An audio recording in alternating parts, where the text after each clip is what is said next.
Hi, I'm Ben Sheeran, and in this short video I'm going to walk you through the first time you teach the Fluency Course Level 1. And basically this first class is so important because here is where you set the expectations, you model the kind of behavior you want from students, and you really set the tone for the rest of the year. So I think it's really important to get this first class right. Now, a normal level 1 class looks something like this, but the first class is going to probably be a bit different. The first thing is everything's going to take much longer because the students don't know how to do it. There's also no dictation, for example. The workshops don't have the extra activity, and so on. So let's take a look at each step in turn. The first important thing is when to hand out the materials. Now, for me, I find it best not to give the students everything at the start because they'll want to look at it and we'll waste a lot of time with that. Also, every time you come to a new activity, you'll have to tell them which book we're going to use for that particular activity. It's much better to just hand it to them immediately when they're going to need it. So I would recommend keeping all the materials back and then for each activity handing out whatever is relevant.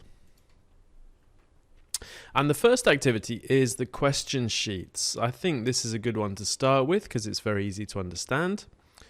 This first time round, the main thing is to, as usual pretty much, read and repeat the questions, check the meaning. You'll probably want to give them their textbooks as well, because in the back of the textbook, of course, is the Japanese translation of the questions.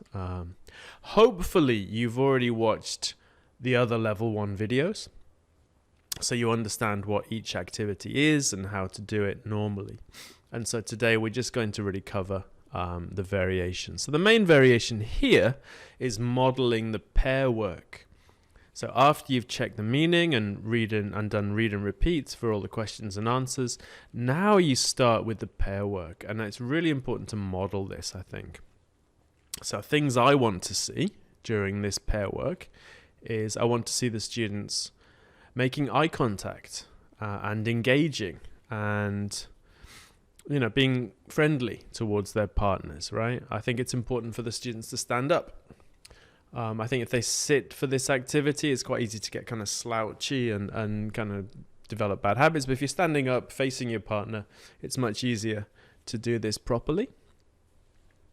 And that's basically, I would be happy to get that done in the first class. So check the content, practice the content, model how to do the pair work, and maybe do one iteration of pair work. And you'll probably find that you're out of time at that point.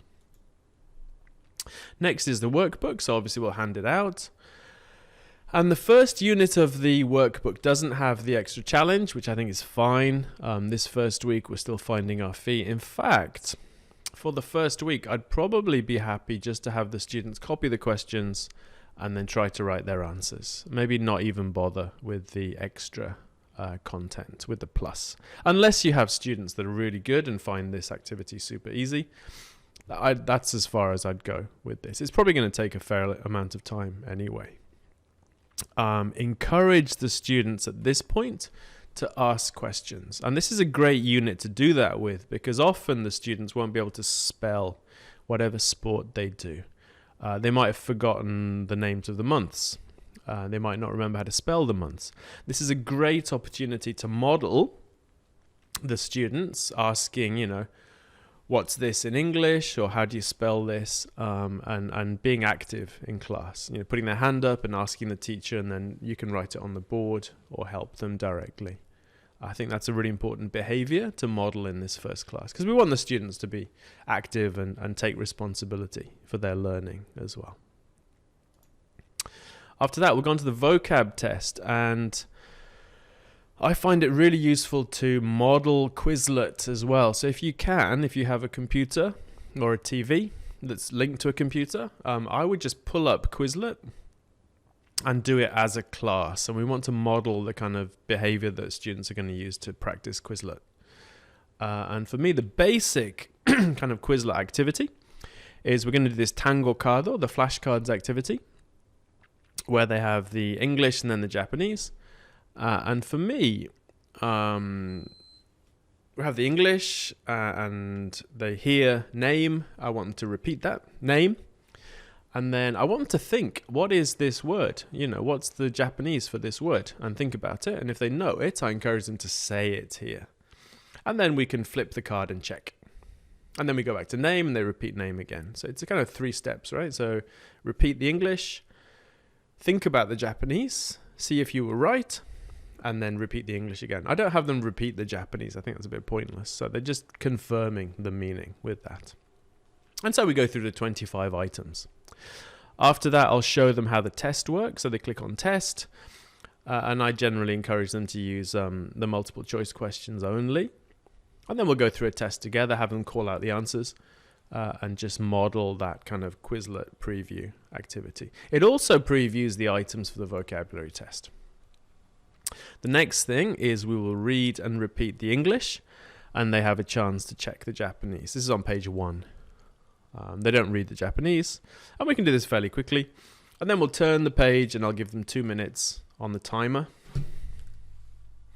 to complete the vocab test. Once they've finished, we'll check the answers, and then I will give them the record sheets where they'll write their score on there.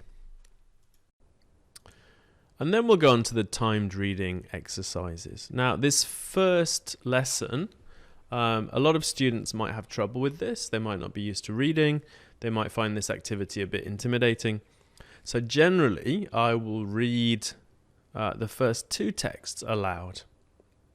So I'll read the text, the students will listen and read together, and then we'll look at the questions together. I'll read the questions, we'll check the meaning, and then they'll answer the questions. And this makes it much, much easier, right? It's already pretty easy. We've written this first 4 units at a lower level, but just to ease the students in, I'll do that normally. So we'll read the first text. I'll have the students write their record sheets. We'll do the second text in the same way, have the students do the record sheets. Then the third text, we might do timed reading properly. So the students time, they read it themselves, they try to answer the questions. All the questions are pretty similar for this first unit. So it does a good job of easing students in, getting them used to the activity. Now, this has probably taken most of the time for the class. So there isn't going to be much time for dictation and verbs. In fact, I wouldn't bother doing the dictation this week, probably. Depends how much time you have, depends how happy your students are. Generally, I'd probably just read the verbs at this point, read and repeat the English, and encourage them to check the Japanese. Maybe draw their attention to the third person S and similar kinds of grammatical features.